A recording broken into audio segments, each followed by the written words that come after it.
Este podcast faz parte do movimento LGBT Podcasters. Conheça outros podcasts através da hashtag LGBT Podcasters ou do site www.lgbtpodcasters.com.br.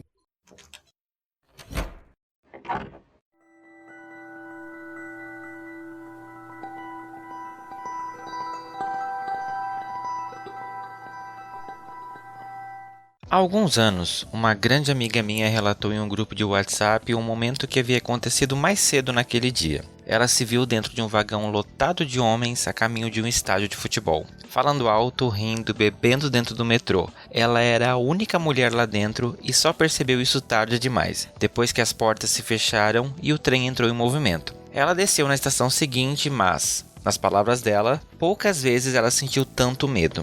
E eu não entendi o medo. Lembro de ter perguntado e ela ter dito, eu estava sozinha com um bando de homens. E eu responder, tá, mas o que tem? E quando ela me explicou o seu medo, minha primeira resposta foi dizer que aquilo era bobagem, pois eles não necessariamente representariam uma ameaça. Ela ficou muito brava, o que eu entendi menos ainda.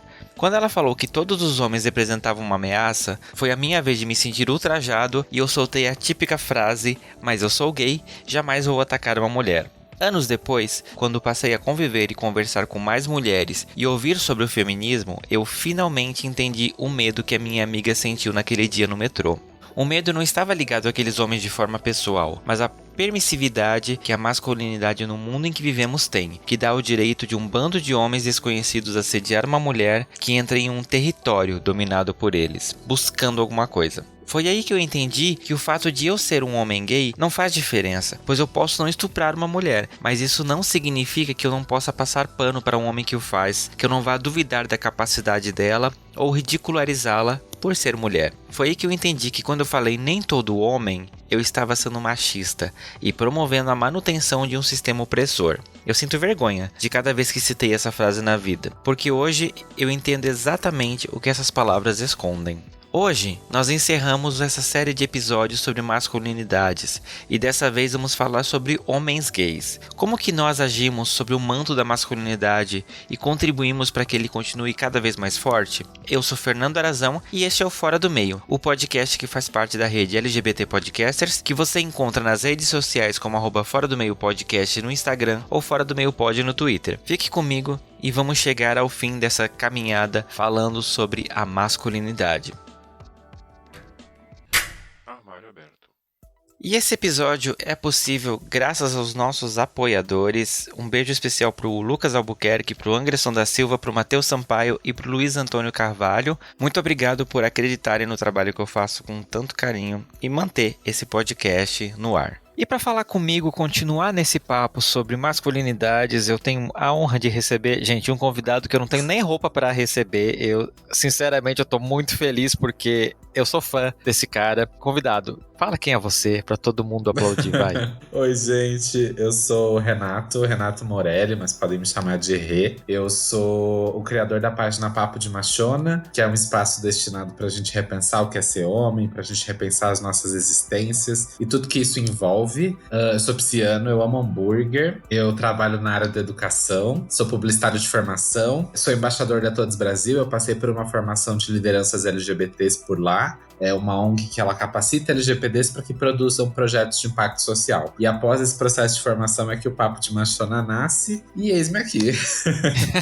Rê, muito obrigado por estar aqui comigo para discutir esse assunto. Gente, eu já vou começar dizendo que se você não conhece o Papo de Machona, essa página, ele vai falar um pouquinho daqui a pouco, claro, no final, mas já procura aí, porque é um conteúdo tão rico, tão maravilhoso, e eu tô tão feliz de te ter aqui, Rê, você não tem noção. Eu fico feliz. Muito bom. Rê, já tô começando essa série de episódios, né, falando sobre masculinidades com pontos de vista diferentes. Certo. E, né, a gente vai falar agora dos pontos de vista de um homem gay, né, masculinidade do nosso ponto de vista. E eu comecei todos os episódios perguntando para as pessoas, o que é ser homem para você? Na sua visão, como você responderia? Eu acho muito legal essa pergunta e eu vou responder ela através de uma fala de um amigo, que é o professor Fábio Mariano. Ele tem uma fala que eu acho que é a resposta. Não tem resposta, nós não sabemos. A gente não sabe por quê. O movimento feminista, quando a gente olha pra ele vem… Desde o século passado, as mulheres, elas já discutiam o que era ser mulher na história. Então elas já aprofundaram os seus conhecimentos, as suas necessidades. E é exatamente o feminismo que nos cobra pensar o que é ser homem. É exatamente essa onda que vai jogar sobre nós esse… E aí, meu querido, bora levantar, fazer alguma coisa, vamos pensar quem somos? E a gente não tem uma resposta ainda sobre quem somos. O que a gente pode usar como um norteador pra gente chegar nessa resposta são as masculinidades. Olhar para esse recorte, olhar para o que são as masculinidades, é que a gente consegue começar a ter respostas para a construção dessa ideia do que é sermos homens. Sim, e é uma construção que a gente faz diária, né? Exatamente. E é engraçado porque eu tenho uma fala de um outro amigo meu, que é o Rafa, e ele diz uma coisa que eu acho muito legal. Ele diz que o primeiro machista que ele vê todo dia é quando ele se olha no espelho. Sim. Então acho que realmente, Fê, são todos os dias, né? Acho que e são todos os dias para sempre. Costumo dizer sempre isso no Papo de Machona, que não vai ter uma linha de chegada. Que você vai chegar lá e você vai ganhar o seu bottom de homem saudável do ano. Esse momento nunca vai chegar. Então a gente sempre vai precisar percorrer essa estrada de autoconhecimento, de autodescoberta e principalmente de muita humildade. A gente se olhar enquanto homem, a gente sempre foi colocado num lugar de que a gente pode tudo, a hora que a gente quiser, com quem a gente quiser, quando a gente quiser, e ninguém vai nos julgar. Então, é exatamente essa, aí que vem a humildade, né? Falar, você não pode fazer o que você quiser, porque isso tem um preço, uma responsabilidade. Ter humildade para reconhecer o que são privilégios. Então, acho que esse trabalho ele é diário e ele exige muita humildade. Sim, e é interessante a gente pensar nisso, né? Como a gente viu na série desses episódios, nenhum de nós um dia teve que parar e pensar, tipo, opa, o meu papel como homem, né? Você simplesmente começou já nesse grande palco que o mundo montou para os homens cis, brancos e héteros, né? E que a gente meio que se beneficia um pouco quando a gente tem esse traço da heteronormatividade. E é isso, a gente não para pensar que, tipo, opa, existem outras plateias, outros bastidores ali que não representam quem nós somos de verdade, né? Sim. E isso que você falou é muito legal, Fê, porque esse mundo posto, ele é uma crença limitante. Que é essa heteronormatividade compulsória, essa masculinidade que ela é hegemônica, né? Ou seja, é uma masculinidade que ela visa dominar outros povos, outros grupos de pessoas. Aquela masculinidade que a gente não pode chorar, que homem não chora porque é coisa de viado, que homem gosta de azul, que homem é forte o tempo todo. É nesse contexto que a gente vai ser introjetado como homem, e por isso que a gente tem que olhar além dessas paredes sociais que foram criadas, né? Pra gente começar a entender que ser homem é muito mais profundo e é uma composição de vários fatores, né? Sim. E é importante a gente, principalmente nós LGBTs, pensarmos nisso, porque a gente já sai da curva por sermos homens gays, por exemplo, ou homens trans, e a gente às vezes acaba reproduzindo essa coisa do macho alfa, porque às vezes a gente não conheceu um outro modelo, uma outra referência, e a gente acaba cometendo os mesmos erros que a gente acaba criticando, né, nos homens cis héteros, de tipo, de serem machistas e etc e tal, e que a gente fala, tipo, não, mas eu não sou machista, imagina, eu sou viado, como é que eu vou ser machista? E esquece que uma coisa não tem nada a ver com a outra, né? Eu acho muito legal você falar disso também, porque a gente esquece que como homem LGBTs, a gente também foi criado sob as rédeas do machismo. A gente projeta na sociedade heteronormativa essa questão, não, porque o homem hétero, ele é muito machista, ele é extremamente escroto. Mas a gente também cresceu nessa questão de que também somos machistas, né? A gente vai discutir sobre isso juntos. E uma coisa que eu acho também necessária que você trouxe é assumirmos esse papel de homens. Porque a gente é tão, desde cedo, ensinado de que nós somos bichas e viados. E a sociedade, quando ela nos coloca esse estigma de sermos bichas e viados, tem uma mensagem por detrás. Quando a gente é chamado de bicho e viado, é porque, do ponto de vista da sociedade, ser viado e ser homem são dois lugares que não podem estar juntos. A gente sempre é desqualificado do lugar de homem. Não, você é viado. Como se houvesse uma outra espécie humana, né? E tomar esse lugar, assumir esse lugar de que nós somos homens também, é demarcar um lugar social, que aí vão vir duas linhas, né? Primeiro, a questão de que a gente vai conseguir construir a nossa identidade por completo e entender que nós temos privilégios por sermos homens e nos perguntarmos o que vou fazer neste lugar com os meus privilégios, né? Exato. E além desse lugar, né, do homem que nós somos postos como destituídos dessa masculinidade por sermos gays, né, automaticamente você se aproxima mais de ser uma mulher, o que não faz o menor sentido, porque ser uma mulher é muito mais do que isso. E eu quero já puxar essa discussão sobre essa diferença mesmo, né, do que é gênero e o que é o sexo biológico, porque as pessoas entendem como sendo uma coisa única e, né, a gente precisa entender que são coisas distintas, até pra gente entender essa questão do homem, principalmente do homem trans, né? Às vezes a gente vê, né, perfis ou pessoas que a gente segue que são homens trans e a gente, às vezes, né, acaba deparando com discussões do tipo, porque o fulano virou um homem trans e ele começa a reproduzir um machismo que a gente tá acostumado a ver de homem cis. E esse movimento, e as pessoas ficam tipo assim, nossa, mas como assim? Da onde você buscou isso? Da sociedade. Exato. Essa pauta é muito boa, porque primeiro a gente precisa entender que gênero, para além de uma separação biológica que a gente foi ensinado, né, entre homem e mulher, eles também são papéis sociais. Uhum. Então a gente performa gênero o tempo todo. E essa performance de gênero, ela vai mudar um pouquinho de uma sociedade para outra, mas ela vai ter linhas divisórias muito claras entre o que é do gênero masculino e o que é do gênero feminino. E aí quando a gente fala no caso de um homem trans, a gente precisa dizer que quando a gente fala sobre a construção desse gênero masculino, dessa performance de masculinidade, eu não dependo de ter um pênis para ser um homem. Uhum. Né? Então aí a gente vai esbarrar numa primeira questão, que é o falocentrismo. O falocentrismo, ele significa que o falo ou o pinto, ele tá no centro do processo social. Então, toda a nossa sociedade, toda a nossa percepção do que é viver como homem tá ligado em ter um pinto. E esse pinto, ele vai ocupar o centro das relações. Sim. E isso tanto uma construção que tem uma frase de Aristóteles que ele diz que a mulher é um homem capado. E aí isso já coloca a ideia de que não, esse homem ele tem que ter um pênis, porque se ele não for um pênis, ele é um ser inferior e ele é um ser capado. Uhum. Aí a gente vai chegar no século XXI, né, que a gente já precisa lembrar que a gente está nesse século, por mais que pareça século XV, parece uma coisa meio inquisitória, a gente precisa lembrar onde a gente está no tempo, que existem homens de vagina e mulheres de pênis. E aí a gente vai começar a entender que a performance de gênero, ela rompe essas caixas. A gente não vai se construir somente olhando para o sexo biológico. A construção da nossa identidade vai muito além. Um exemplo prático, uma vez o Tammy Gretchen, ele trouxe numa entrevista uma resposta que eu achei genial. E perguntaram pra ele sobre essa questão de não ter um pênis, e ele falou: se um cara sofre um acidente de carro e perde o pênis, ele deixa de ser homem? Não. Então, ser um homem não depende de ter um pênis. E aí a gente vai começar a entender o rompimento dessas lógicas e a construção dessas masculinidades, né? De que a gente não depende disso. Mas a gente foi ensinado para essa dependência toda, né? A gente foi ensinado que o marco da masculinidade é a primeira punheta na adolescência, quando começam a nascer os pelos pubianos. E aí a gente vai sendo demarcado sempre com essa construção dessa masculinidade falocêntrica mesmo. Então a gente precisa falar de homens trans, é genial por isso. Que a gente vai romper com tudo isso. E aí talvez venha a parte conservadora dizer: mas isso é uma aberração? Então vamos para a natureza. Existem animais que têm características trans. E aí a gente vai... Quem criou o peixe trans? Eu não lembro se é o peixe palhaço, mas é um peixe. Aí vai dizer, a Globo, o peixe assistiu a Globo, descobriu que é um peixe trans? Não. Sim. Então a gente vai começar a entender que isso é uma questão orgânica. E é importante desmistificar também aquela coisa, porque um homem trans é um homem que nasceu num corpo errado. Não, ele nasceu no corpo certo. A construção da masculinidade se dá nesse corpo.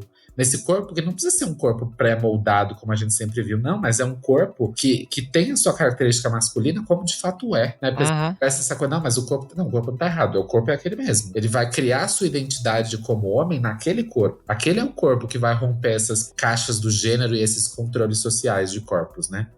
E aí a gente vai perceber o quanto esse controle dos corpos, ele é muito mais um controle social, né? Isso me fez lembrar, inclusive, de uma questão de Foucault, né? Quando ele fala sobre o corpo dócil, que é aquele corpo que aceita o sistema, ele não questiona a realidade e ele é mais uma peça para fazer a engenharia do sistema funcionar. Então esse corpo, ele diz que ele não vai ser mais essa peça calada. escondendo sua própria essência. Não, não vai ser essa peça dócil, não. Vai fazer a revolução mesmo para existir enquanto ser que é dono do seu próprio corpo. Sim. Eu trouxe essa questão do homem trans até porque é a coisa mais fácil da gente entender, porque aí a gente vê o quanto a gente é ligado mesmo nessa questão de tem um pênis, é um homem, tem uma vagina, é uma mulher. E fazendo um link com o que a gente falou antes, nós como homens cis gays, mais cis, temos um pênis. Mas o fato de nós sermos gay, aí o pênis, tipo assim, ele já perde a relevância. Você deixa de ser homem porque, sabe? E aí? Como que fica o seu argumento? Exato. Foi legal você falar disso porque eu lembrei de uma música da Linda Quebrada, que a Linda Quebrada diz que ela tem peito de mulher, bunda de mulher e pau de mulher. E aí a gente vai perceber que o pênis não é uma propriedade masculina. Porque a gente vai perceber que esse órgão, ele transita entre esses universos masculinos e femininos. E aí a gente vai perceber que o feminino e o masculino não são posses generificadas. Eles podem existir em qualquer tipo de corpo. Essas características e essas desconstruções, né? Sim.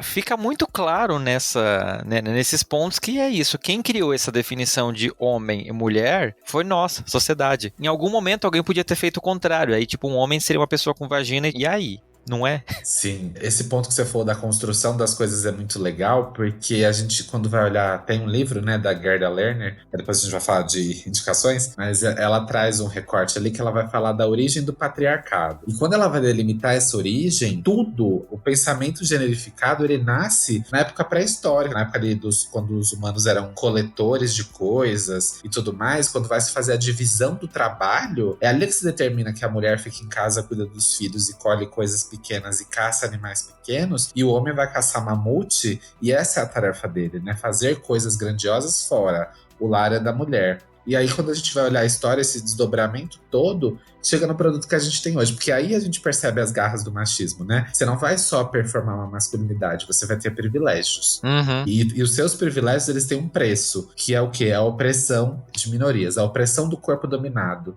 que é tudo aquilo que é próximo do feminino, né? Sim, é uma conversa muito louca, né? A gente começa a falar disso, a sua mente explode, porque, caramba, Sim. Quem foi que começou tudo isso errado, gente? Exatamente. Vamos refazer?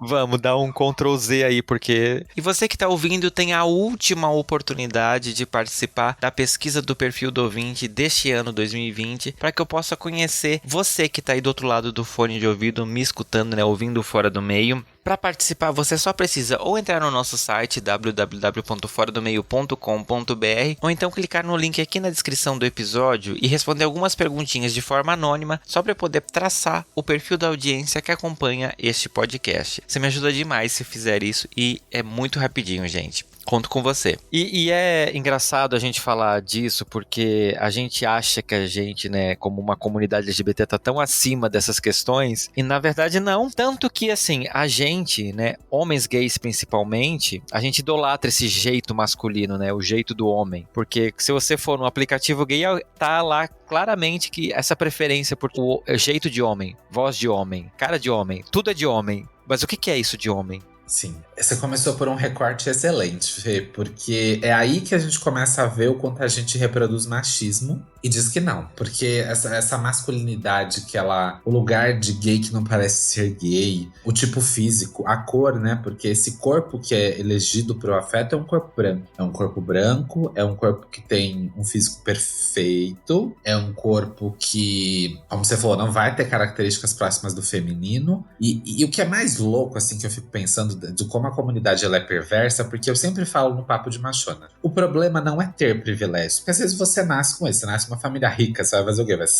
Não vai, né? Você vai viver aquele contexto. Mas o problema é o que você faz neste lugar. Porque a partir do momento que você usa o seu próprio corpo, já que a gente tá falando tanto do corpo do homem, na sociedade para ser uma opressão, aí se nasce um problema, né? Uhum. A gente elege um corpo pro afeto e esse corpo ele performa essa masculinidade padrão, a gente também está trazendo uma mensagem embutida ali. Qualquer corpo longe desse não vai ser escolhido para o afeto. Né? Então, por isso que a gente percebe que, assim, o homem padrão, ele é o desejo de concretização de um ideal de namoro. Quando a gente vê várias fotos, né, principalmente em redes do Instagram, gente, que é o casal padrão, é ovacionado, assim, é surreal a coisa, o tanto de comentário, o tanto de felicidade, como aquilo é lindo. E aí a POC, a afeminada, ela serve pra quê? Ela serve pra ser um cu comido numa noite de chuva. Porque esse corpo feminino, ele vai ser levado da feijoada de domingo e falado, família, esse é meu namorado? Não, porque esse corpo próximo do feminino, ele também é visto pelos próprios gays como um corpo que seja um demérito. Como ser essa masculinidade afeminada fosse um problema. E aí a gente tem exatamente essa pergunta.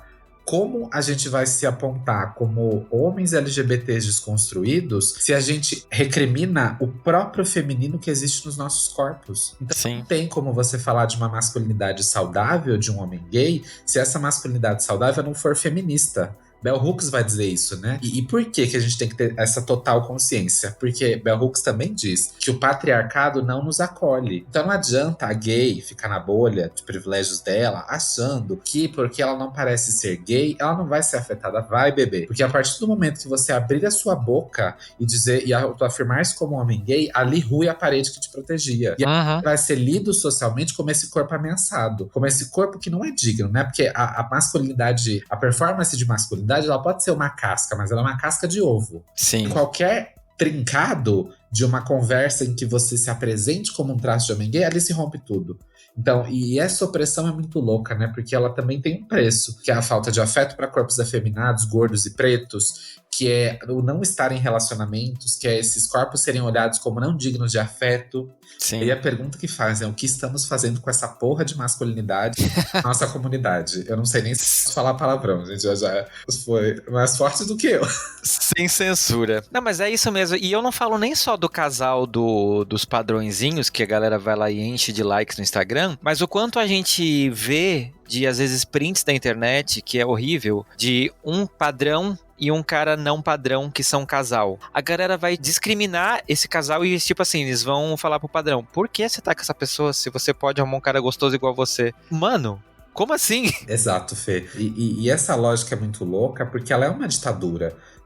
Tem caras em aplicativo que eles colocam lá, que é malhado que procura malhado. Aquela frase que é maravilhosa, discreto, procura discreto. E isso não, uma frase, gente, que eu falo, a gente tem que printar essas coisas pra fazer um diário. Que era aquela frase, afeminados, não curto, nada contra, questão de gosto. Mas é engraçado que esse gosto, ele é tão replicado, né? É um gosto assim que todo mundo tem. É engraçado porque esse gosto todo mundo tem. E ninguém percebe que isso também pode ser uma construção social. Claro, gente, tem pessoas que não têm atração por caras afeminados? Sim, não vamos nem tanto ao céu, nem tanto ao mar. Só que a pergunta é, da onde veio esse desejo? Porque essa autoanálise é muito necessária, né? Será que o meu desejo, ele de fato, eu sinto, é uma questão de atração, uma questão física, uma questão de uma química com outro corpo? Ou isso foi construído e, na verdade, o sentimento por trás desse tesão seja um sentimento de vergonha? Se você tem vergonha em aparecer em público na sociedade com um corpo afeminado, aí a gente tem um problema, porque não é uma questão sexual, é uma questão de valores e uma questão de aprovação alheia. E aí a gente tá preso de novo naquela ideia heteronormativa de que a gente tem que ter uma relação para ela ser um patrimônio exposto para a sociedade. Que aí, se a gente tá querendo o biscoito da sociedade porque a gente tem um relacionamento que não é com um afeminado, aí a gente tem vários problemas psicológicos que a terapia tá aí pra isso. E uma autoanálise sincera de que homem eu sou, né? Que tipo de masculinidade eu tô construindo, né? Sim, e é uma análise extremamente importante e que às vezes a gente não para pra fazer. Você só vê lá e coloca lá, tipo assim, não curta afeminados, aí você vem com o famoso nada contra, né? Tenho até amigos que são. Sim. E é isso. E eu vejo muito isso até pra gente, né, da nossa geração, o quanto a gente cresceu, às vezes, envergonhado por ser gay, por causa que a referência que a gente tinha não era boa, e eu entendo que o caminho é exatamente o mesmo, né? Eu falo por mim, às vezes eu falo aqui no Fora do Meio que eu sou de uma cidade interior, então eu não cresci vendo muitos gays, eu não cresci vendo pessoas trans, vendo drag queens, e quando eu vim pra São Paulo foi um choque cultural, porque foi quando eu tive contato pela primeira vez, talvez, com essa diversidade que existe dentro do mundo LGBT. Foi estranho no começo? Foi, mas porque eu não estava acostumado, mas eu me permiti ir descobrindo essas coisas, e é isso, você vai aprendendo com elas. Exatamente, Fê. E o contato gera empatia, né? A gente precisa conviver para entender. E acho que uma grande questão quando a gente vive com privilégios é isso. Até que ponto vai a nossa empatia? Porque é cômodo, né? É cômodo estar com privilégios. É cômodo ser o corpo validado pro afeto. Bell Hooks também vai dizer que os homens, eles são patologicamente dependentes de privilégios. Então, sim, nós somos como uma criança de 5 anos que se tirar o brinquedo esperneia. Porque a gente cresceu acomodado no troninho, né? Fala, olha, você faz o que você quiser. Então, sim, quando a gente para falar sobre afeto, sobre olhar para as nossas masculinidades, é um processo que dói e incomoda. Porque ninguém quer descer no limbo da sua existência, olhar para os seus demônios, porque isso machuca, isso dói. Só que, por outro lado, isso é necessário pra gente se evoluir enquanto pessoa, né? Acho que essa quarentena, ela tem trazido isso. Eu tava até ontem, eu vi uma live da Rita Von Hunt com a Viviane Mosé, e a Viviane Mosé traz uma fala ali, que ela fala que a quarentena serve pra rasgar a nossa alma e pra trazer um pouco de modéstia. Então talvez seja isso mesmo, que essa quarentena nos sirva pra gente repensar com modéstia, com humildade, como são os nossos afetos, né, Fê? Porque a gente vivia num looping de vivência que tudo era rápido, o sexo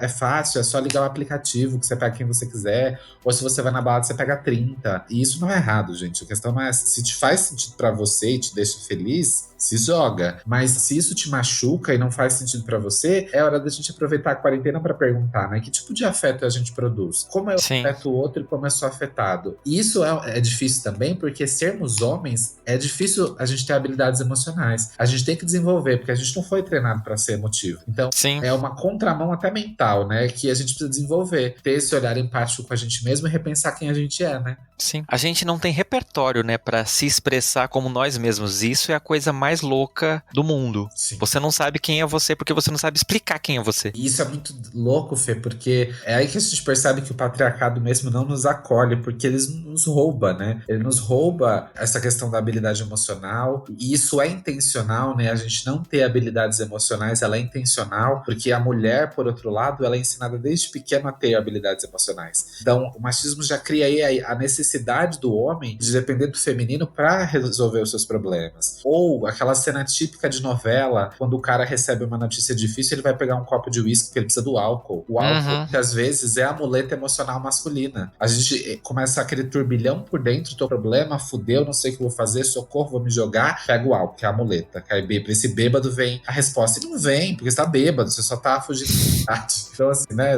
o álcool não é um Buda, mas a gente foi ensinado a enxergar essas coisas como vias de escape, né? Seja o álcool, seja o sexo, ou o silêncio dos homens, né? Que até tem o documentário. E a gente não se olha emocionalmente, não se cuida emocionalmente, né? E isso é terrível. Tanto, né, que como a gente falou num episódio do ano passado do Setembro Amarelo, né? Homens são grandes números de suicídio. Por quê? Porque a gente não sabe lidar com nós mesmos. Você quer escapar quando você tem que se confrontar com isso. Sim. Aí você ficou falando, eu fiquei lembrando de uma outra coisa, que você falou que a gente foge. E é engraçado esse fugir, porque o machismo, ele nos respalda pra fugirmos, né? Um exemplo que eu costumo citar, que eu acho simples e prático, é quando, por exemplo, um cara, ele vai pra um date com uma mulher, ela engravida e ele some. As pessoas não vão nem lembrar, mas a mulher vai ser julgada como mãe solteira. E aí esse respaldo de quando a gente faz bosta, que como homens, e que ninguém cobra depois. A gente pensa, então isso é só na questão hétero? Não. Se você sai com um cara, transa com ele, e depois some e descarta a pessoa como um objeto, isso também é problemático, né? E desde que, é uma coisa que eu sempre falo, responsabilidade afetiva também, já que a gente tá falando de sentimento, é a gente ser muito transparente naquilo que a gente faz, e naquilo que a gente acorda com o outro. Uma vez eu tava discutindo com um amigo, que é o Denis, ele também tem uma página pra falar sobre repensar o que é ser homem e tudo mais. E ele falou uma coisa que eu achei muito forte, assim, que ele disse o seguinte: se as pessoas fizessem os combinados de uma forma super transparente, a gente evitaria todos os problemas. Por exemplo, claro assim, gente, um exemplo extremo, né? Tudo tem cuidados, como falar e não machucar o outro. Se você virasse pra pessoa, olha, a gente vai transar, mas amanhã eu não vou te mandar mensagem, eu vou sumir, tá bom? Aí você vai pensar, isso me serve pro momento? Tá bom, então beleza, vamos. Só que se você se enganar sabendo que não vai ser bom pra você e que você vai se machucar, a responsabilidade é sua. Porque conscientemente te foi dada a oportunidade de escolha da proposta ali afetiva e sexual, e você se sujeitou sabendo que aquilo não te servia. Então acho que falar sobre homem é falar sobre essas questões, né? Pequeno Príncipe, você se torna responsável pelo que você cativa. E desde que esse cativar seja transparente e seja consciente, né? Que você dê pro outro a oportunidade de escolher se entrar nessa situação ou não, né? Com certeza. E essa é uma das coisas até que o pessoal falou muito, tipo assim, do que é ser homem. É ter responsabilidade, é ser sincero, dinheiro, é dar as armas para as pessoas, fazer as coisas acontecer e tipo, né? Na prática não é bem assim que acontece, né? Então, tá faltando homem no mundo, será? Ou que tipo de homens a gente elegeu como ícones, né? Pois é. Pois é. E ainda, né, falando desse recorte pra nós, né, comunidade LGBT, principalmente homens gays, a gente acabou citando um dos pontos que é muito interessante, que eu vejo que faz parte da cartilha do homem cis gay, né? Você precisa ter um corpo gostosão, você precisa passar 12 horas na academia, porque tem até um meme que eu achei muito interessante, de um menino magrinho, que ele tá afim de um cara padrão, e o cara, obviamente, rejeita ele vai pra academia, fica forte, aí no último quadrinho, ele transando com o cara que ele queria do começo. Mas ele teve que ficar padrão pra isso, ele teve que ficar forte e musculoso. E o quanto a gente, pra poder se encaixar dentro dessa ótica do tipo de homem, a gente precisa ter aquele corpo musculoso, com um six-pack, etc. E o quanto a gente idolatra isso como se fosse, esse é o meu objetivo. Se eu não chegar nesse padrão, se eu não for um cliente da Smart Fit, eu não vou conseguir ter nada na vida como homem. Que absurdo. Sim, Fê, é insano, né? Porque a gente vive tempos... a gente tá numa época tão apocalíptica, parece tão um universo paralelo de Matrix, que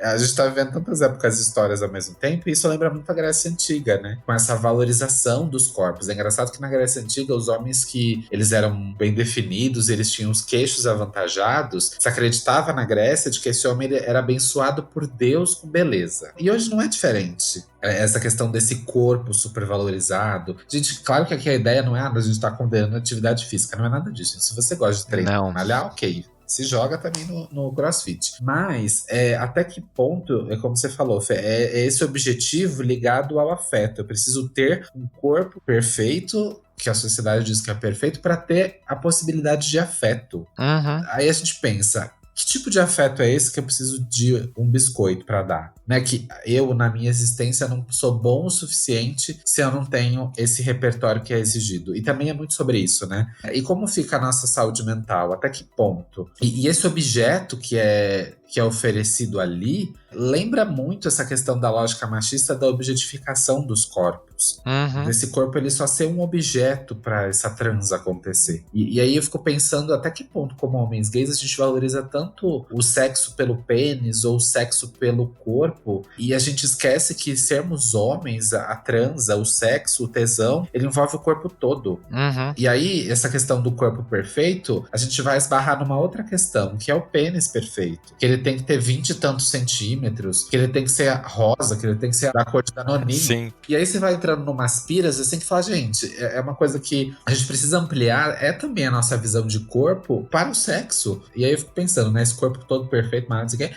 E o sexo, ele só se limita à penetração. Uhum. A gente achar que o sexo é só a penetração. E aí a gente pensa, gente, ou a gente tá transando mal para caralho, porque a gente não tá ampliando as nossas possibilidades de vivência do sexo, né? A zona erógena não é só no tanque para lavar roupa. É o todo o corpo, né? E olhar o corpo só pela estética é muito pobre de afeto, de troca do sexo em si, dessa troca energética, é muito louco. Não, e legal você falar da questão do pênis, que é outra coisa que eu ia acabar falando. Eu até fiz uma postagem no perfil do Fora do Meio, justamente falando dessa questão do tamanho do pênis, né? O quanto a gente é fissurado por isso, desde a adolescência você começa a ficar preocupado, tipo, nossa, eu tenho, sei lá, 16 centímetros e isso é pequeno. Quem disse? Se a gente for analisar estudos, é um tamanho ok pro brasileiro. Mas se você entra no Grindr, todo mundo tem 25 centímetros. Assim, eu não sei quais são os genes que essa galera recebeu pra todo mundo lá ter. E é engraçado, essa é uma coisa que eu acho ótima. Tem dados científicos que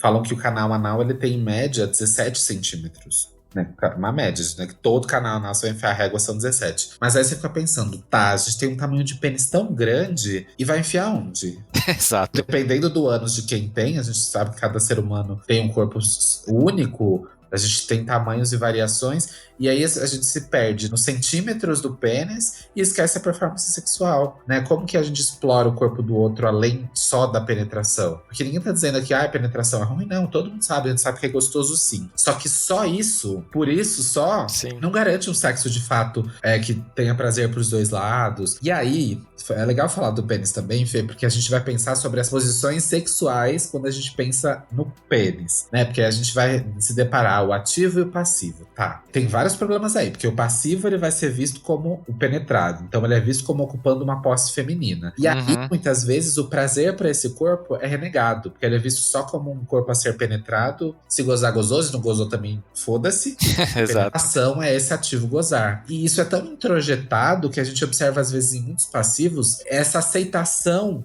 desse lugar, de que a prioridade realmente é fazer o outro gozar, e aí que você, não, porque eu sinto tesão quando o outro goza. Será que você sente tesão mesmo ou porque nem nunca te vês gozar? Sim. Como você de fato merecia. E aí muitos gays, por exemplo, que são ativos, né, a gente vê nos aplicativos, 100% ativo, 101% ativo, exploram o seu próprio cu, né? E eu acho que essa democratização do cu, ela precisa ampliar muitas barreiras. Tem uma página que fala sobre isso, que é o Homem Sem Tabu, e ele é hétero, e ele traz na página dele a discussão de como é maravilhoso viver a experiência da inversão, que é quando a mulher usa algum pênis, algum vibrador, algum objeto do sex shop pra penetrar esse homem. E ele é hétero. Ele só tá explorando a próstata. Então acho que a gente tem muito a pensar também sobre essa democratização do cu. Ela não é uma posse só do homem gay. E ainda o homem gay, que o explora há muito tempo, ainda será que tá fazendo da forma mais satisfatória pros dois lados, pra conceder tesão pra esse passivo, né? Que tipo de sexo ali acontece? Que são coisas que a gente precisa pensar, né? Sim. E é bacana a gente pensar, você falou ali da questão dos 17 centímetros do canal retal. Gente, é igual quando eu falei na postagem lá, que é o ponto, no caso de uma vagina, por exemplo, está mais ou menos 4 centímetros dentro.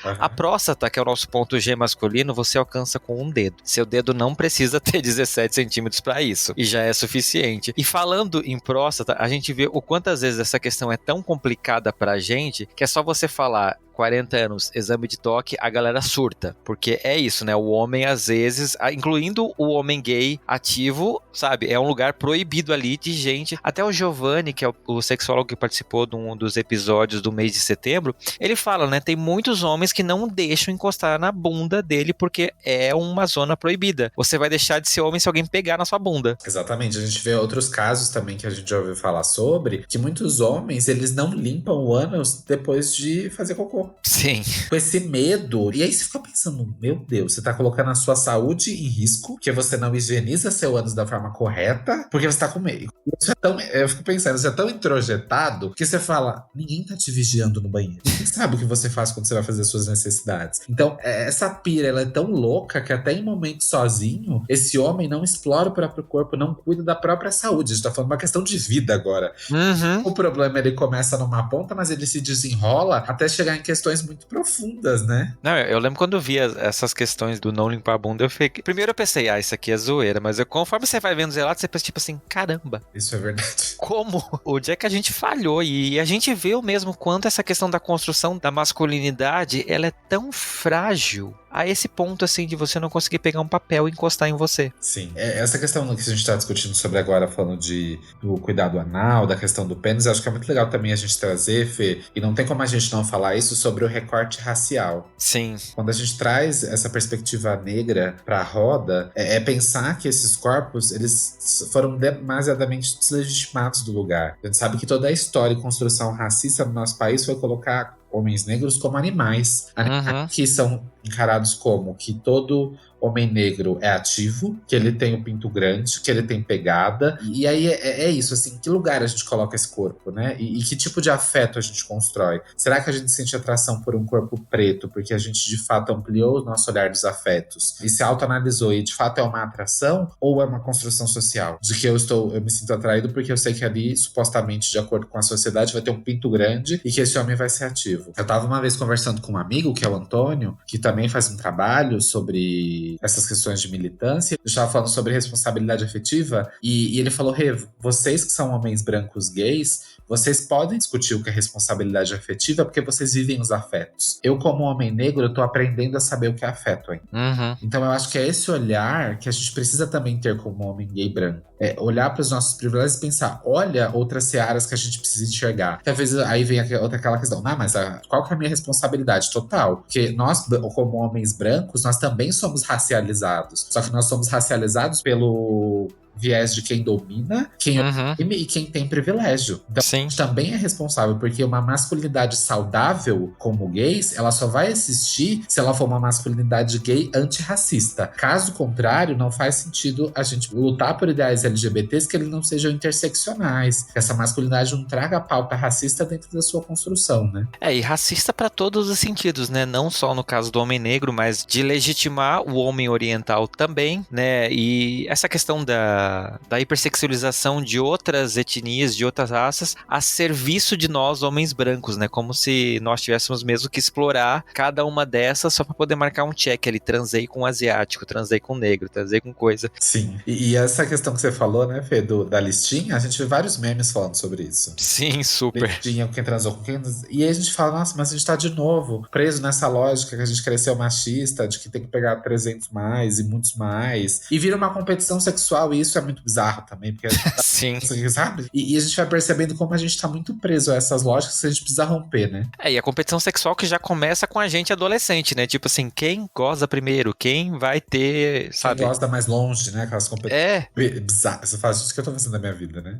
Exato. Que não faz sentido nenhum. E da onde que vem isso pra que, assim, a gente adolescente precisa provar pro outro que a gente já é mais homem do que qualquer outra pessoa, né? Sim. Meus parabéns, ganhamos o quê com isso? Exatamente, com certeza, Fê. E se você que tá ouvindo tá gostando desse trabalho que eu faço com tanto carinho e quer se tornar um apoiador do Fora do Meio Podcast, é muito simples, você pode acessar o nosso site www.foradomeio.com.br ou aqui na descrição do episódio tem todos os links para o site de financiamento coletivo que a gente está presente. Lá tem plano de assinatura mensal e você pode escolher me ajudar a partir de R$1. E de verdade, se cada um de vocês me der R$1, você não faz ideia do quanto vocês me ajudam a manter esse podcast no ar. Minha meta para ano que vem é conseguir terceirizar a edição para que eu possa me dedicar mais tempo à pesquisa e a produzir novos episódios. E isso só é possível com a ajuda de vocês. Então eu te convido a ir aqui na descrição ou ir no nosso site e conhecer os planos, e se você achar que o meu trabalho vale a pena, contribuir comigo para que esse projeto continue crescendo cada vez mais.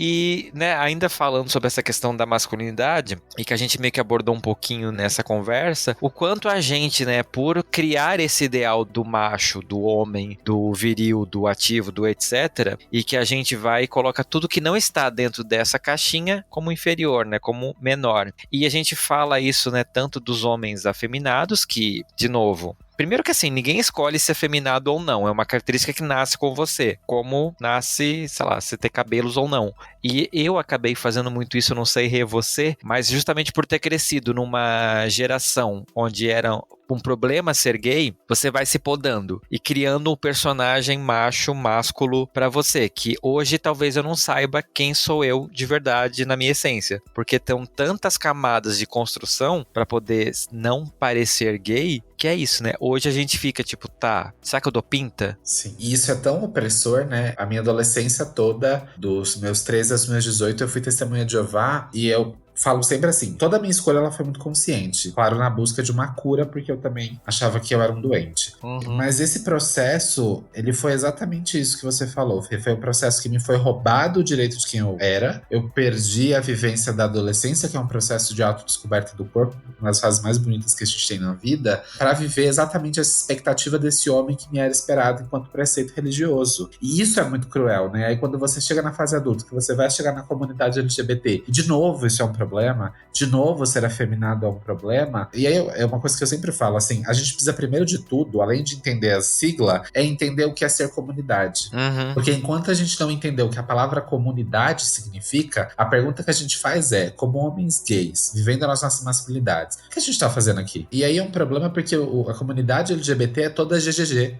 E quem estampa à frente da fala são os gays. Quem Sim. são como os pops? Os gays. Quem quer ter sempre o lugar de fala? Os gays. E aí a gente percebe que na proporção da sigla LGBT, o G é gigante, que a gente foi criado, e o privilégio como homem deu esse espaço, né, de que o homem gay é engraçado, de que ele é chaveirinho de madame, de que é esse lugar que vai se ocupar, né? A mídia trouxe isso. Quando veio, por exemplo, que tava até passando na Globo, o Fina Estampa, o Cro é essa gay POC afeminada que não tem um relacionamento, que vive ali como um bobo da corte. Então esses foram os papéis desenhados. E a gente, gente, quanto comunidade, reproduz muito essa lógica. Então não tem como a gente falar de ser homens saudáveis se a gente tá preso nessas performances todas, né? Não, com certeza. E a gente como comunidade, de novo, né, como você falou, a gente acaba sendo muito GGGG, e uma das coisas que eu tento fazer muito aqui no Fora do Meio, e que as pessoas às vezes me perguntam, mas por que você faz isso? Que eu falo, a minha audiência, ela é cerca de 86%, a última vez que eu olhei, masculina. E por eu falar com um bando de homem, eu penso, eu preciso trazer umas pautas que não são nossas, eu preciso trazer mulheres para falar da vivência delas. Tanto que volta e meia eu trago mulheres aqui para esse lugar do microfone, do meu microfone, inclusive, para dizer, o programa é de vocês, falem das pautas de vocês, porque eu, como um homem gay, eu acho que eu preciso saber o que vocês passam para eu poder ver o que eu posso fazer para ajudar. Já que eu tenho esse privilégio de ser um homem gay, mas eu sou cis e branco, a sociedade já me escuta por eu ter essas características, eu vou dar meu microfone para vocês, porque é isso, nem sempre, né, esses 86% de homens que me escutam vão procurar um podcast lésbico, por exemplo. Então eu uso desse meu espaço pra gente, e isso inclui eu, porque eu não participo dos episódios, mas eu tô ouvindo o que elas estão para ensinar, para isso, a gente poder incluir essas pessoas na nossa luta, porque não adianta eu, como um homem gay, tá bem e uma menina lésbica tá apanhando de um cara ou sendo estuprada por um cara, porque ela quer ocupar o lugar de um homem. Então eu vou mostrar pra ela como ela é uma mulherzinha. Tipo, enquanto essa pessoa estiver sofrendo, eu tô sofrendo, porque eu também tô vulnerável. Eu achei legal você falar disso, Fê, e parabéns por fazer isso, por usar o espaço pra ser um lugar de potência. É lembrar de uma questão que a Jamila Ribeiro falou, porque às vezes a gente fala assim, a gente vai dar o lugar de fala. Não, a gente vai dar o lugar de escuta. O lugar de fala todo mundo tem, né? Todo mundo fala de algum ponto de existência. Mas o problema é se essa voz que ecoa, se ela é escutada. Eu achei legal você falar como homem branco, porque a gente, quando vai falar, tem uma plateia posta. E a gente, esse privilégio de que todo homem branco fale. E aí a gente também precisa entender a importância também de falar sobre assuntos com os outros homens, dependendo do contexto que a gente tá. É preciso que o homem fale sobre feminismo em uma roda de homens, porque a gente precisa usar o nosso lugar de fala, que tem escuta, para pulverizar esses assuntos. É preciso que o branco fale sobre racismo, sobre branquitude, que o magro fale sobre gordofobia, que os LGBTs falem sobre a questão sexual e de outras vivências. A gente fala sobre, principalmente, a questão de vidas trans, porque é usar o nosso lugar para pulverizar esses assuntos, né? Para usar os nossos privilégios como potência para os outros também. Não, exato. E é isso, né? A gente tentar, junto e conscientemente, diminuir um pouquinho das desigualdades que a gente mesmo criou, porque como você falou, e tem até um desenho que é muito interessante, que vivem postando e que eu acho que ele é muito representativo, isso, né, enquanto a letra G tá lá gigante, a lésbica tá menorzinha, o B tá lá com alguém com uma lupa tentando procurar, e o T, por exemplo, tá num caixão, e a gente tá aqui, tipo, parada da diversidade, quando eu estou na televisão, mas assim, eu estou na televisão como essa figurinha do homem branco gay. Mas assim, o homem branco. E o resto, tá onde? Exatamente, Fê. E essa autocrítica é necessária, né? Sim. E a gente acaba não fazendo, né? Isso que é o mais triste. Por isso que eu tento sempre, né, trazer... Eu tô trazendo esses assuntos de masculinidade, gente, porque a gente precisa parar pra pensar nisso, assim, com consciência. Tipo, beleza, o que eu estou fazendo? Que papel eu estou desempenhando? Será que eu estou sendo um opressor e não estou percebendo? Isso pode acontecer. A gente não sabe tudo. A gente precisa chamar atenção. Com certeza, a gente precisa ser lembrado, porque é o que a gente não comentou lá no começo, né? É um processo de vida, assim, a gente reproduzir masculinidades, a gente nos autoanalisar, é um movimento contrário a tudo que nos foi ensinado.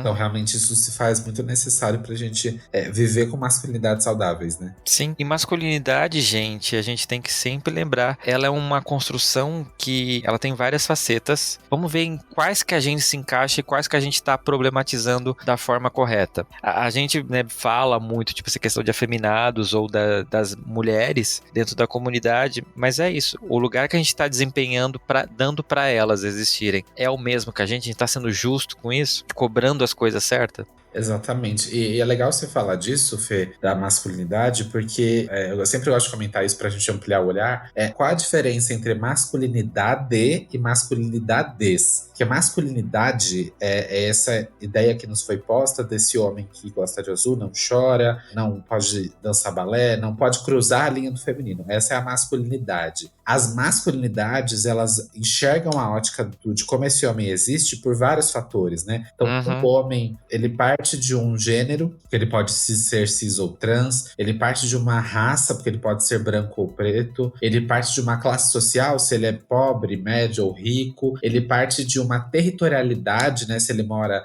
numa periferia ou num bairro nobre da cidade, e parte de uma sexualidade. Então não tem como a gente pensar masculinidades sem olhar para a pluralidade. Cada homem, ele vai nascer de um contexto e vai falar de um ponto de partida diferente. Ele vai sofrer pressões diferentes de acordo com os marcadores sociais que ele carrega, né? Então cada masculinidade, claro, existem as influências gerais que afetam todas elas, mas cada masculinidade é um universo a ser explorado porque existem várias características únicas que aquele corpo passou e que colocaram ele onde ele chegou, né? Exatamente. E é importante a gente falar disso, até porque a gente vê o quanto essa masculinidade a gente idolatra tanto, né? A gente é tão preocupado em mantê-la, em fazer ela perpetuar, né, na vida, porque a gente tem muito essa ideia também de, tipo, é isso, né? Eu, como homem, tenho que desempenhar certos papéis. Só que existem muitas dessas funções, por exemplo, eu preciso ser o macho provedor da minha casa. Então, até um dos convidados falou num dos programas passados, ele disse, eu perdi meu emprego, eu não soube o que fazer. Parece que eu estava destituído do meu papel de macho. E a gente faz isso não só com questão do emprego, mas com todos esses marcadores sociais que o homem tem.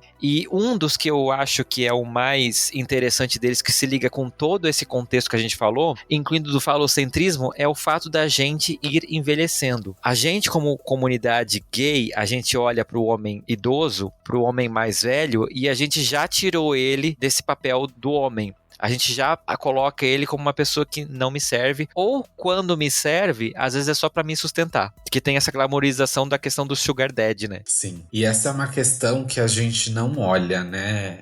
Essa é uma questão muito delicada, porque a gente valoriza tanto a juventude, né? Tanto esse momento do apogeu de vida. Só que, gente, a gente não vai, pra quem gosta, né? A gente não vai pra The Week até os 70 anos. Né? A gente não vai pular carnaval aos 80, esperamos. Eu com 30, eu já tô procurando um banquinho, qualquer coisa, no lugar desses, imagina. Não tem lugar pra sentar, né? Você pega na balada, não tem lugar pra sentar, porque daqui a pouco eu já tô lá. Sim. E a gente esquece, por exemplo, que acho que uma coisa que é muito legal falar de envelhecer, a partir dos 40 anos, aumenta muito a possibilidade de disfunção erétil. Isso afeta 50% dos homens após os 40 anos. Então, meu bem, sim. A glande, né, a cabeça do pênis, ela vai perdendo sensibilidade conforme a gente envelhece. Então, aí a gente percebe que a mulher, ela é o futuro do universo, né? Porque o clítoris mantém sensibilidade e o mesmo tesão a vida toda, né? Então, a gente olha só, não é mesmo? O pênis, o tão idolatrado falo, não é tão poderoso assim. Sim. E aí, eu fico pensando muito também, Fê, nessa frustração que pode acontecer. Sim. Se a gente pensa tanto no sexo, pelo pênis, essa valorização, pode ser que nos 60 anos nossa vida sexual esteja muito diferente. Sim. Pra não ter frustração. Sim, e pra parar pra pensar o quanto a gente é tão ligado a isso que, tipo assim, faz com que um bando de homem vá pra praia no final do ano e tome um quarto de Viagra pra ficar com o pinto meia boba pra parecer, olha, eu tenho um pinto. E quando seu pinto parar de funcionar, que é um processo natural, o que você vai fazer? Exato. E é muito louco isso, né? Porque a gente tá falando aqui da questão do pinto em si. Mas, por exemplo, a gente vê muitos casos também de homens gays na terceira idade que precisam voltar pro armário porque eles não têm acolhimento. Acolhimento da família, são jogados em centros de acolhimento de idosos. E aí a gente vai pensar, como deve ser muito difícil nessa idade a gente ter que voltar pro armário. Porque se a gente não fingir que é hétero, a família não aceita cuidar. Então é sobre isso, né? É sobre perceber o quanto que a nossa vivência como homem, ela tem lacunas e profundidades que vão nos acompanhar a vida toda. E como a gente precisa trabalhar isso durante cada fase que a gente vive, né? E não só isso também, né? Mas o quanto a gente, com essa obrigação de pegar todo mundo enquanto é jovem e como se a gente tivesse, sei lá, uma meta pra bater, e a gente começa, quando a gente perceber que a gente já tá numa idade que você tá sozinho, porque você não viu a sua vida passar, porque você tava tão preocupado em comer todo mundo, que a sua vida, qual é o sentido? Exato. O que se produziu, né? E claro, a gente, de novo, né, não tá criticando quem, né, está no momento de sair pegando todo mundo, tipo assim, como a gente já falou, se te faz feliz, se joga. Mas é isso, é pensar que você é um ser vivo, você não é uma máquina. Transante. E você... Exato. E a construção da sua masculinidade, ela vai variando conforme a sua vida vai passando. Porque os papéis que se espera de você como homem vai mudando conforme você vai passando o tempo. Sim. E a masculinidade também, né? Ela é mutável nesse quesito. Eu achei legal você falar disso, Fê, dessa questão do estar pronto para o sexo 24 horas, que é uma questão que é o desserviço que a pornografia faz. Uhum. Cria nesse subconsciente desse homem gay de que ele precisa estar pronto para transar toda hora. E que esses gatilhos sexuais, eles vão vir a toda hora. E que ele precisa estar ali pronto para atender toda e qualquer expectativa de um gatilho sexual. E a que ponto fica essa saúde, né? Porque aí a gente, quando fala sobre isso, a gente vai chegar a uma outra questão. Que não só é só homens héteros que brocham, homens gays também brocham. Sim. E aí, como que você vai lidar com essa saúde mental de falar, meu Deus, porque se você achar que você tem que transar 24 horas e você tem que estar ali, ó, pronto pro batente, se você brochar, o mundo caiu. Falar, pronto, acabou tudo. E aí, às vezes, por exemplo, quem nunca atira a primeira pedra, gente, que nunca brochou nessa vida, mas aí a gente vai ter essa questão do autocuidado. E até o prazer com a outra pessoa. E a questão do diálogo, a questão do respeito, né? De, ok, não rolou, beleza. Ou se tiver afim, vai conceder prazer pro outro, então, de outras formas. Porque você tem 301.000 possibilidades de fazer outras formas de conceder prazer pro seu parceiro que não seja penetrando. Não, exato. E de novo, né? Aí quando acontece, você se sente um nada, um bosta, porque você não cumpriu o seu papel de homem. E aquela cobrança toda. E isso vai ficando uma bola de neve, né? Sim. E eu tava lendo uma vez, é que eu não vou lembrar o nome da psicóloga. Ela tava contando o quanto subiu no consultório dela o número de jovens entre 25 e 35 anos que começaram a usar Viagra aos 30 anos. É muito precoce e não tem sentido. E nesse intuito, né, de cumprir essa expectativa, de transar muito mais, achando que o desempenho sexual vai ser melhor. E muitas vezes esse desempenho tá muito ligado à penetração, né, que é pra a ejaculação. E é muito louco essas coisas, porque eu ouvi uma expressão esses dias que eu achei fantástico. Não adianta fazer a britadeira sem limites. Não adianta penetrar loucamente. Isso que, nossa, isso aqui tá ao máximo, porque às vezes pode estar uma bosta. Sim. E você achando que, nossa, arrasei, gente. Arrasei. Penetrei como se nunca houvesse amanhã. Mas que tipo de qualidade de penetração se tem? Né? Que tipo se considera o outro corpo? Porque também não adianta a gente só usar o Viagra pra essa finalidade sem explorar esse sexo, né? Sim. De novo, né? Reflexos da pornografia que mostra pra gente que transar é aquilo, que o papel do homem é aquele. E tipo, e se você não cumprir com aquele papel, daquela forma, você não é homem. Você não cumpriu o seu papel, você não é nada. E é roteirizado, né, Fê? É um roteiro. É fazer sexo oral, receber sexo oral, penetrar, gozar, acabou. Exato. É chato pensar uma vida sexual parametrizada dessa forma, né? Que vai ser sempre esse roteiro, que não vai se ter outras possibilidades, que não vai se explorar os corpos. Sim. E também isso, né? A gente acaba hipersexualizando as pessoas como se qualquer puber que você pegasse automaticamente fosse querer transar com você. Ou vai entrar um encanador na sua casa, você vai acabar com ele na cena seguinte na sua cama. Não. Exatamente. É bacana a gente pensar, eu acho que como você falou, né, essa pandemia, essa quarentena fez a gente ficar preso dentro de casa, quem cumpriu a quarentena, né, claro. Sim, exatamente. Mas a gente conseguir repensar muitas dessas coisas, né, o quanto a gente precisa dessa rotina louca que a gente estava tendo de preciso estar no Grindr todos os dias, preciso fazer não sei o que todos os dias. Precisa mesmo? E até pra ter saúde mental, né, Fê? Sim. A gente sabe, gente, ninguém aqui também vai ser hipócrita de dizer que não estamos todos com tesão, quem tá em casa. Um tesão acumulado. Ninguém vai ser óbvio, a gente. Sim, até que ponto esse lugar ocupa o topo da sua vida, né? Até que ponto esse topo da pirâmide vai ser o sexo. Então, esse é o X, né? A gente pensar que lugar o sexo ocupa na nossa vida. Que é bom, que é gostoso, todo mundo gosta, a gente sabe. Mas é tudo equilíbrio, né? Equilíbrio na vida é bom sempre em todos os lugares. Sim. E é isso, né? A gente tem que, né, principalmente nós como homens gays, será que você tá cumprindo a vida que você quer ou é isso? Você, né, que se gaba de ser totalmente fora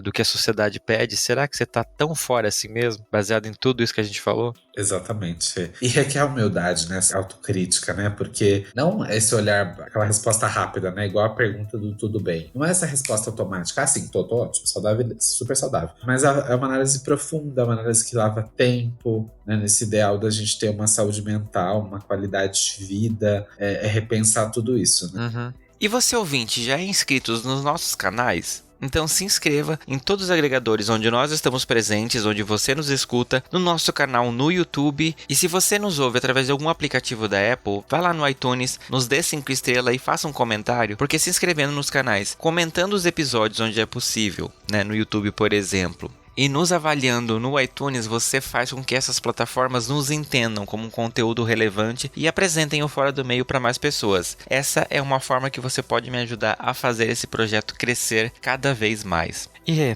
pra gente encerrar, qual que foi o seu ponto assim que você pensou, opa, preciso repensar a masculinidade? Porque você fala disso o tempo todo de uma forma tão bacana, tão convidativa. Da onde que você percebeu que tipo, opa? Eu sempre falo que eu me descobri homem aos 26 anos. Foi esse o ano em que eu me entendi pela primeira vez como homem, né? Eu cresci sempre sendo chamado de viado, de bichinha, e eu achei que esse lugar não me pertencia, o ser um homem e ser gay ao mesmo tempo. E aí, conforme eu brinco sempre, né, que o futuro da humanidade são as mulheres, assim. A minha identidade, ela não era muito... Eu não tinha compreensão da minha identidade. Eu não entendia nada sobre militância, não tinha estudado nada sobre tudo isso, sobre machismo, masculinidades, até que uma amiga me convidou para ir numa palestra do Sesc sobre a representatividade da mulher na ciência. Para uma pessoa que não entendia nada sobre diversidade, né, eu falei, tá, vamos lá. E aquilo foi um gatilho, porque em seguida ela me deu um livro, e ela é uma mulher bissexual maravilhosa, e de uma generosidade que me cativou demais, assim. E feminista, ela me deu o livro, que foi o primeiro livro dessa pauta que eu li, que é o Vidas Trans, que contam exatamente a história, né, de João Nery, de Tarso Brent, de Amara Moira e da Márcia Rocha. E aí esse livro ele começou a ser esse divisor de águas para mim. Foi o caminho de porta de entrada para um caminho sem volta, que é a militância.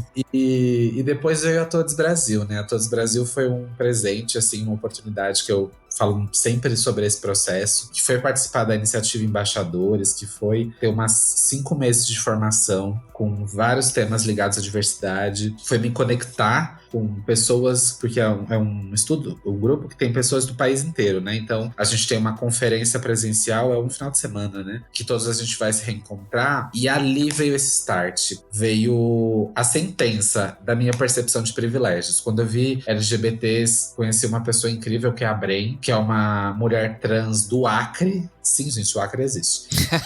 Um beijo pro Acre, inclusive. Um beijo pro Acre, inclusive. E quando eu vi pessoas como ela contando seus relatos e as suas vivências LGBTs e vendo que muita coisa dita eu tinha privilégio como acesso como homem, gay, cis e branco, me veio esse start, tipo, garota, você precisa fazer alguma coisa. Você precisa usar os seus privilégios para algum lugar. E nesse tempo eu já vinha construindo a minha identidade como homem, vinha lendo sobre masculinidades. E foi essa junção de me entender como um homem gay, de entender os meus privilégios e dos incômodos que eu tinha vivido durante a minha vida e que eu não sabia que tinham nomes, né? Que tinham nomes como machismo, falocentrismo, patriarcado, masculinidade hegemônica, LGBTfobia, que as coisas que me incomodavam, elas tinham nome. Então foi essa percepção de quem eu sou no mundo, de como eu me construir, aceitar e assumir a responsabilidade da minha identidade como homem. Acho que tudo isso contribuiu para o Papo de Machona nascer, como um espaço destinado para trocas, conversas, e um espaço que eu não tive, que eu nunca tive alguém que sentasse comigo e falasse, Rê, senta aqui, vamos falar porque é ser homem. Eu nunca tive essa oportunidade. E aí o Papo de Machona nasce como esse ponto de encontro, que seja uma esquina que a gente se encontre como homens para repensar o quanto a gente pode ser melhor. Isso é importante, porque né, eu acredito que a sua conversa sobre ser homem é isso, né? Qual tipo de futebol você torce? Exato, e é uma pauta que não avança. Exato, exatamente. E é isso então, né? Eu acho que é importante a gente discutir esse tema. Esse episódio tá encerrando essa nova trilogia, falando dessa questão da masculinidade, como um convite mesmo, né? A gente parar e pensar, se olhar no espelho e ver quem é o homem que tá ali se refletindo de volta. O que esse homem pensa, o que esse homem busca, o que esse homem é, acima de tudo. Olhar-se no espelho constantemente, todo dia, né? E não como a Nazaré Tedesco, gente, né? Como de verdade.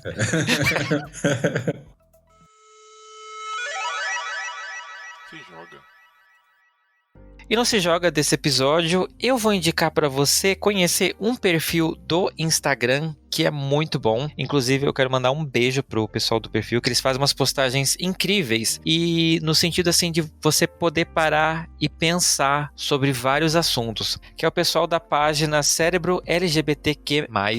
Gente, procura eles lá e eu convido você realmente assim a dar uma olhadinha no feed, ver que eles fazem várias enquetes nos stories e discutem esses resultados. O que eu acho que é o mais incrível, assim, você parar e pensar que talvez as suas questões que você acha que são muito próprias são muito mais comuns do que você pensa. E sendo comuns, é igual essa conversa sobre masculinidade. Você pode dividir com outras pessoas e você vai conseguir criar uma rede de apoio e de entendimento de toda uma comunidade, mas de você mesmo, que eu acho que às vezes é o que a gente precisa nesse mundo. O que você deixa de lição de casa para a audiência do Fora do Meio? Primeiro eu queria agradecer de ter essa indicação do Cérebro LGBT. Ele também chama Fernando, é o Fê, é um amigo querido também. E eu fiquei super feliz com a indicação do trabalho dele, que é maravilhoso. É demais. É muito bom. E de indicações para fechar esse combo, eu queria indicar o livro A Criação do Patriarcado, que é da Gerda Lerner. Esse é um livro que ele é um divisor de águas, porque faz a gente entender a origem de tudo. Ela faz uma abordagem onde ela fala sobre o Oriente Médio, então ela pega a Mesopotâmia, a Babilônia, os povos assírios, e ela traz um recorte histórico através desse viés que é fantástico.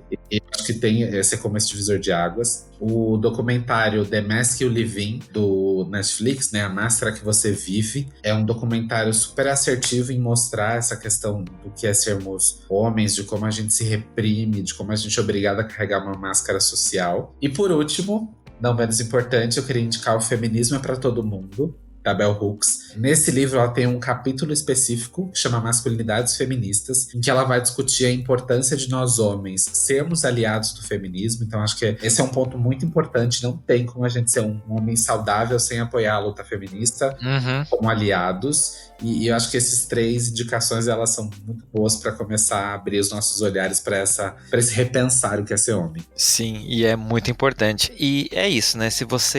A gente faz vários episódios já com esse tema de feminismo aqui no Fora do Meio. Se você pulou esses episódios por tipo assim, não é minha praia, dá uma escutada. Você vai se surpreender que feminismo não é questão de tipo assim, vamos matar os homens. Apesar de que alguns merecem. É muito maior do que isso. E Rê, onde que o pessoal te acha nas redes sociais, na internet? Então vamos lá. A página é no Instagram, é o @papo de machona. Esse é o cantinho ali da gente repensar juntos o que é ser homem. E, gente, é uma página incrível. Rê, eu quero te agradecer demais por estar aqui. Gente, sério, a gente tava rasgando seda nos bastidores antes de começar, porque eu sou muito fã do seu trabalho. Eu acho que a sua página é uma página extremamente necessária. As coisas que você posta, assim, são um convite à reflexão e, de verdade, você me inspira demais aqui nesse podcast a tentar trazer esses assuntos e falar sobre essas coisas que a gente precisa ouvir. Muito obrigado. Eu que não tenho roupa com um elogio dele, né? Porque a gente sabe que quando a gente é fã de alguém, deve ter a responsabilidade, né? Da pessoa não errar. Mentira. Eu queria super agradecer pelo elogio, pela admiração. Eu fico muito honrado. Eu acho que são comentários como esse que fazem o nosso trabalho valer a pena, saber que a gente não tá sozinho. Eu também vou tecer elogios pro seu trabalho, com esse trabalho de podcast, com as temáticas que você puxa. Participar foi muito gostoso para perceber a leveza com que você também conduz, como é uma troca muito profunda, muito genuína, e isso é muito incrível. Então eu me senti super honrado de estar aqui, fiquei super feliz. Quem não tinha roupa era eu. E estou à disposição sempre, conte comigo. Que bom, fico mega feliz. E é isso, gente, eu quero convidar você também a seguir a gente nas redes sociais, se você não segue ainda, lá no @Fora do Meio Podcast no Instagram ou Fora do Meio Pod no Twitter. Manda um e-mail, fala o que você achou dessa nova trilogia sobre masculinidade ou de outros assuntos, né? Sugere uma pauta lá no Fora do Meio Podcast @gmail.com ou através do nosso site www.foradomeio.com.br. Rê, mais uma vez, muito obrigado por estar aqui. Imagina. Vou deixar um tchau para todo mundo, para que nos ouvir, que participar dessas trocas profundas e que sejam sementes para que homens melhores brotem. É isso. Por favor, é isso que a gente vai plantar e regar pro futuro. Promessa, hein, Gera? Alô, ouvinte! Você já pensou em participar de um episódio do Fora do Meio? É muito tranquilo e olha só o convite que eu vou te fazer. Em fevereiro do próximo ano, nós completamos 2 anos no ar e eu quero convidar você a participar de um episódio do Fora do Meio junto comigo. Para isso, olha só, você só precisa me mandar um e-mail dizendo que você gostaria de participar e é isso. Você já está concorrendo a uma vaga no episódio de aniversário aqui do Fora do Meio Podcast. O tema ainda é uma surpresa. Eu só vou revelar, claro, para as pessoas que participarem da gravação, mas já pensou? ser aqui comigo? Vem fazer parte dessa lista de convidados contando um pouquinho da sua história pra mim lá no Fora do Meio Podcast @gmail.com ou nas redes sociais Fora do Meio Podcast no Instagram ou Fora do Meio Pod no Twitter. Conto com você. E no Bro Messenger desse episódio eu vou compartilhar com vocês uma mensagem que eu recebi lá no nosso site no www.foradomeio.com.br, que é uma mensagem da Fernanda e ela fala o seguinte: no caso eu tenho 14 anos e vejo seu podcast. Eu comecei há uma semana e já vi todos. Eu amei e me identifiquei muito porque ainda estou no armário. Para minha família, porque não me sinto bem em falar sobre minha sexualidade com pessoas que acham que eu vou pro inferno só porque eu namoro garotas. Mas o que eu queria falar mesmo é que com esse podcast eu me senti bem melhor por perceber que eu não estou sozinha nesse mundo e que tem pessoas que me apoiam em tudo. Obrigada por me fornecer isso e força. Fê, eu que agradeço imensamente a sua mensagem, eu fiquei muito feliz quando eu li ela, porque eu entendo o lugar que você tá, né? Você que tá ouvindo, você sabe que nós temos muitas coisas em comum além do nome, e eu quero dizer que sim, né? Você não tá sozinha, você tem pessoas que te apoiam, e por mais que as coisas ainda, né, não estejam ok pra você se assumir, fica tranquila, vai chegar o momento certo e vai dar tudo certo. Você ainda é novinha, tem 14 anos, em breve eu tenho certeza que as coisas vão se acertar e você vai conseguir expressar toda a sua, né, sexualidade, toda a sua individualidade, viver como você merece, né, sendo feliz. E é isso, fica bem. Precisando da gente, estamos aqui. Muito obrigado pela sua mensagem, fiquei muito feliz de verdade. E a gente tá em dezembro, né? É um mês onde as pessoas fazem aquelas retrospectivas, né, que os agregadores promovem. E eu quero mandar um beijo para algumas pessoas que marcaram Fora do Meio como os tops de podcasts ouvidos e eu fiquei muito feliz em ver isso. Então, quero mandar um beijo especial pro Luiz Otávio Mericiano, pra Betânia Furtado, pro Fernando Junta, pra Alana Moura, pra Beatriz, pro Pablo Martins, pro Alan e pro Gabriel Pereira. Gente, muito obrigado. Fiquei muito contente com essas notificações. Eu ainda acho surreal que eu tenha a audiência que eu tenho, assim, de um projeto que começou tão pequenininho, tão individual. É muito gostoso, assim, a gente tá em dezembro, né, encerrando mais um ano daqui a pouco e eu só tenho a agradecer a todos, a cada um de vocês por estarem comigo nessa caminhada. Um beijo gigante pra cada um de vocês e eu espero que a gente continue ano que vem, né, seguindo esse caminho lindo aqui na podosfera. E se você, como eles, quer também mandar uma mensagem pro Fora do Meio, manda um e-mail lá no foradomeiopodcast@gmail.com ou através do nosso site www.foradomeio.com.br ou através das nossas redes sociais no @Fora do Meio Podcast no Instagram ou Fora do Meio Pod no Twitter. Segue a gente lá, vamos bater um papo. E não esqueça que a gente está no ar com a batalha de episódios dessa temporada 2020, hein? Lá no nosso Instagram tá rolando as disputas por episódios. Vá lá votar, vá lá garantir que o seu favorito seja coroado o episódio favorito da temporada de 2020. Segue lá no Instagram, nos stories você consegue votar. E se você quiser, tem um destaque lá no perfil com os vencedores até agora. E episódio daqui a 15 dias, eu espero vocês. Um beijo gigante.